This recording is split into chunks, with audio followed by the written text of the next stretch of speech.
যদি কাব্য হতে চান তাহলে কবির বাড়ি যান, আর যদি বৃষ্টি হতে চান তাহলে মেঘের বাড়ি যান, আর যদি সুন্দরী মেয়ের চুমু খেতে চাও তাহলে সোজা ডং বস্তিতে যাও।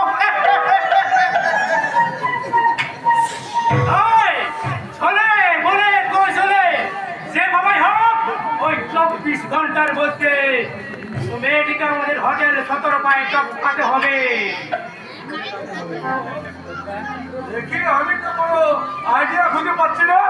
দেখি মশাই আইডিয়া কি আছে?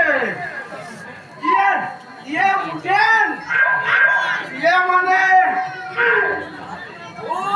সহজে মন্ত্রী যদি হয়ে যায়